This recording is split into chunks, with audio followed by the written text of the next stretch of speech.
Welcome to eagle media works. Gayatri మంత్రం చాలా గొప్పది. దాని ప్రభావం అనంతం. పూర్వం ఆ మంత్రాన్ని జపిస్తూ కొన్ని హోమాలు చేసి రోగాలను పోగొట్టుకున్నారనేది దేవి భాగవతం వివరిస్తోంది.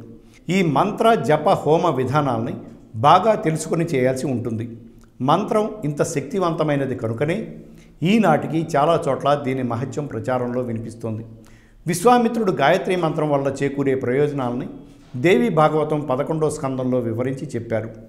రావి చెట్టు కింద శనివారం కూర్చొని 100 సార్లు గాయత్రి మంత్రాన్ని జపిస్తే భూతరోగ అభిచారాల నుంచి విముక్తి లభిస్తుంది. తిప్పతీగ మొక్కలు పాలలో నానబెట్టి గాయత్రి మంత్రాన్ని జపిస్తూ ఆహుతి ఇస్తే అది మృత్యుంజయ హోమం అవుతుంది. ఇలా చేయటం వల్ల సర్వరోగ నివారణ కలుగుతుంది. జ్వరం శాంతించటం కోసం గాయత్రి మంత్రాన్ని జపిస్తూ మామిడాకులు పాలను కలిపి ఆహుతి ఇవ్వాలి. పాలలో వసను నానబెట్టి అగ్నిలో పీల్చితే క్షయరోగం తగ్గుతుంది. పాలు, పెరుగు, నెయ్యి ఈ మూడింటిని కలిపి గాయత్రి మంత్రంతో హోమం చేస్తే రాజయక్ష్మ రోగం శాంతిస్తుంది.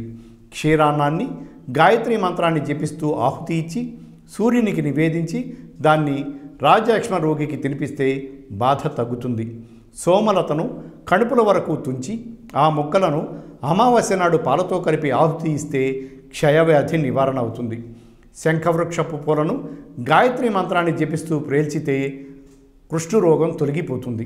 పాల చెట్టు సమిధలతో హోమం చేస్తే ఉన్మాదం తగ్గుతుంది. మేడి చెట్టు సమిధలను గాయత్రి మంత్రం జపిస్తూ హోమం చేస్తే మేహ రోగాలు నశిస్తాయి. చెరకు రసం తేనె కలిపి హోమం చేసిన మేహ సంబంధ రోగాలు శాంతిస్తాయి. పాలు, పెరుగు, నెయ్యి కలిపి ఆహుతి ఇస్తే మశూచి రోగం మటుమాయమైపోతుంది.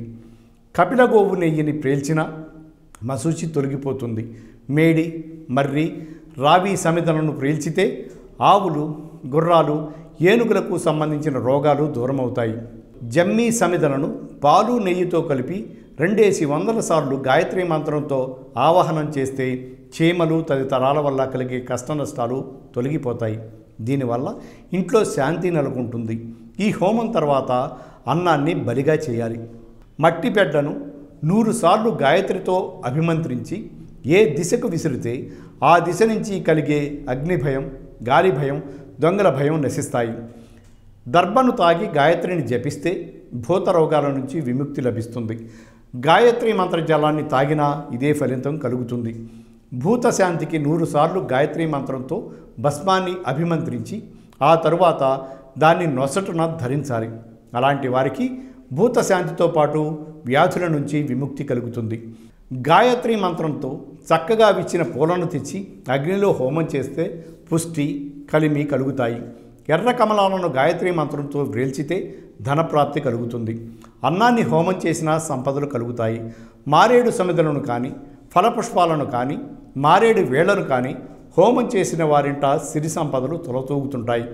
మారేడు సమిధలు పాలలో, నేతిలో తడిపి రోజుకు 200 సార్లు చొప్పున వారం రోజుల పాటు హోమం చేస్తే తరగని సిరి సంపదలు, సుఖశాంతులు కలుగుతాయి. పాలు, పెరుగు, నెయ్యి, పేలాలు కలిపి గాయత్రి మంత్ర హోమం చేసిన వరుడికి మంచి వధువు లభిస్తుందని దేవి భాగవతంలో గాయత్రి మంత్ర జప హోమాల విశేషణ వివరణ కనిపిస్తుంది. ఈ జపం ఎలా, ఎన్నిసార్లు, ఏ నియమ నిష్టలతో చేయాలనే విషయాన్ని పండితుల నుంచి తెలుసుకొని అలా చేయటం చాలా వరకు ఉత్తమం. Thanks for watching eagle media works. Like and subscribe Eagle Media Works.